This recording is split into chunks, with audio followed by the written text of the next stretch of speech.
हमारे YouTube channel study with Raman Kiran पर आपका हार्दिक स्वागत है।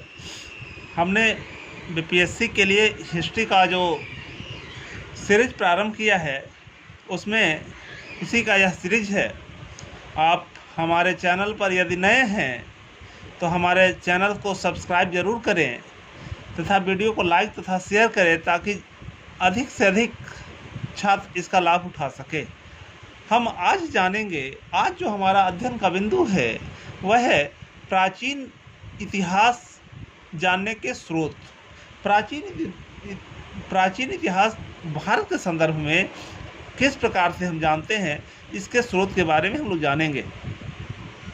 तो जब हम देखते हैं तो प्राचीन इतिहास जानने के निम्नलिखित 3 महत्वपूर्ण स्रोत हैं। पहला है पुरातात्विक स्रोत, दूसरा है साहित्यिक स्रोत, तीसरा है विदेशी यात्रियों के विवरण।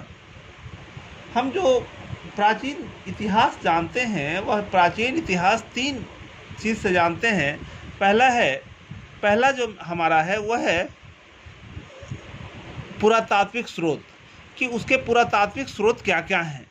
तो हम जो पुरातात्विक स्रोत है उसके संदर्भ में जानेंगे। दूसरा हमारा जो स्रोत है वह है साहित्यिक स्रोत, साहित्यिक स्रोत के बारे में जानेंगे। तथा तीसरा है हमारा विदेशी यात्रियों के विवरण। विदेशी यात्रियों के विवरण किस प्रकार हैं, किस प्रकार हमें यह सहायता करती है, इसके बारे में जानेंगे।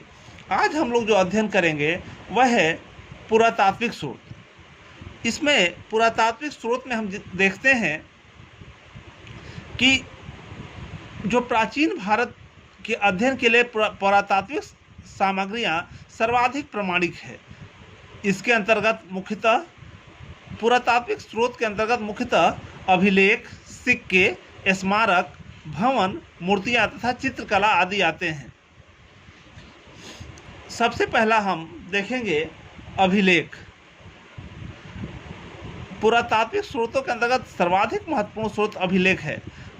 प्राचीन भारत के अधिकतर अभिलेख पाषाण शिलाओं, स्तंभों, ताम्रपत्रों, दीवारों और प्रतिमाओं पर उत्कीर्ण हैं।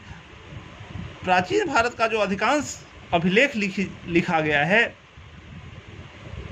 वह चाहे तो पाषाण शिला है, स्तंभ पर है, ताम्रपत्र पर है, दीवार पर है या प्रतिमा पर इसको उत्कीर्ण किया गया है। सर्वाधिक प्राचीन अभिलेख जो हमारे यहाँ मिलता है वह मध्य एशिया के बोगज कोई नामक स्थान से लगभग 14 ईसा पूर्व में मिला है। इस अभिलेख में इंद्र, मित्र, वरुण, नासत्य आदि वैदिक देवताओं के नाम का उल्लेख मिलता है। बोगज कोई सर्वाधिक प्राचीन अभिलेख है। इसमें इंद्र, मित्र, वरुण और नासत्य आदि वैदिक देवताओं के नाम मिलते हैं। उसी प्रकार हम देख सकते हैं कि भारत में सबसे प्राचीन अभिलेख अशोक के हैं जो 300 ईसा पूर्व के लगभग हैं। मास्की, गुजरा, निट्टूर, उदयगोलम से प्राप्त अभिलेखों में अशोक के नाम का स्पष्ट उल्लेख है। इन अभिलेखों से हम अशोक के धर्म और राजस्व के आदर्श पर पर्याप्त प्रकाश पड़ता है। जो मास्की, गुजरा, निट्टूर और उदगीरम से प्राप्त अभिलेख हैं उसमें हम देखते हैं कि अशोक का स्पष्ट रूप से नाम उल्लिखित है। इन अभिलेखों से अशोक के जो धर्म नीति थी, धर्म नीति के बारे में स्पष्ट जानकारी मिलती है तथा राजस्व के आदर्श पर पर्याप्त प्रकाश पड़ता है। अशोक के अधिकतर अभिलेख जो है वो ब्राह्मी लिपि में लिखा हुआ है। अशोक का जो अधिकतर लिपि है वो ब्राह्मी लिपि में है। केवल उत्तरी पश्चिमी भारत के कुछ अभिलेख खरोष्ठी लिपि में है। खरोष्ठी लिपि फारसी लिपि की भांति दाईं से बाईं ओर लिखी जाती है। लघमान सरेकुना से प्राप्त अशोक के अभिलेख यूनानी तथा आर्मेक लिपियों में है। इसी प्रकार अशोक के अभिलेख मुख्यतः ब्राह्मी, खरोष्ठी, यूनानी तथा आर्मेक लिपियों में मिले हैं। प्रारंभिक अभिलेख गुप्त काल से पूर्व का जो है प्राकृत भाषा में है, किंतु गुप्त काल और गुप्तोत्तर काल के अधिकतर अभिलेख संस्कृत में है। हम देखते हैं कि जो गुप्त काल के पूर्व का अभिलेख है वह ब्राह्मी, खरोष्ठी तथा यूनाक तथा आर्मेक लिपि में है। प्रारंभिक अभिलेख गुप्त काल से जो पूर्व का है वो प्राकृत भाषा में है, किंतु गुप्त काल और गुप्तोत्तर काल के अधिकतर अभिलेख संस्कृत में है। कुछ गैर सरकारी अभिलेख जैसे यवन राजदूत हेलियोडोरस का बेस नगर से प्राप्त गरुड़ स्तंभ लेख, जिसमें द्वितीय शताब्दी ईसा पूर्व भारत में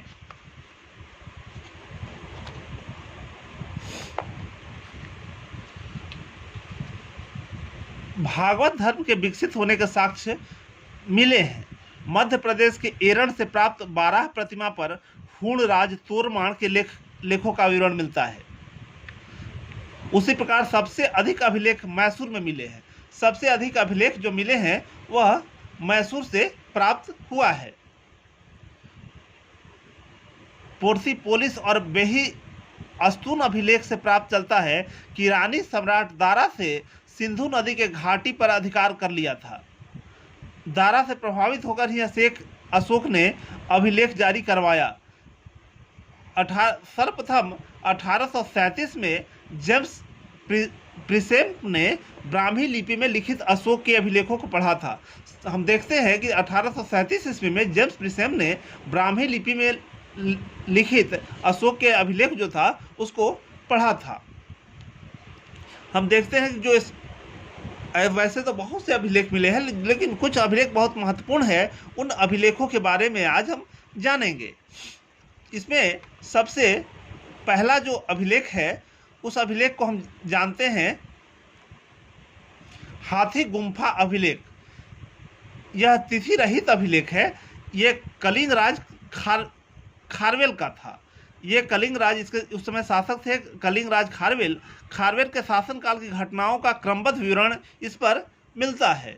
उसी प्रकार हम देखते हैं दूसरा जो महत्वपूर्ण है वह है जूनागढ़ का गिरनार अभिलेख। यह शासक रुद्रदामन का था। इसमें रुद्रदामन की विजयों की व्यक्तित्व का तथा कृतित्व का वर्णन प्राप्त होता है। उसी प्रकार देखते हैं हम नाभिक अभिलेख, जो कि गौतमी बलश्री का था।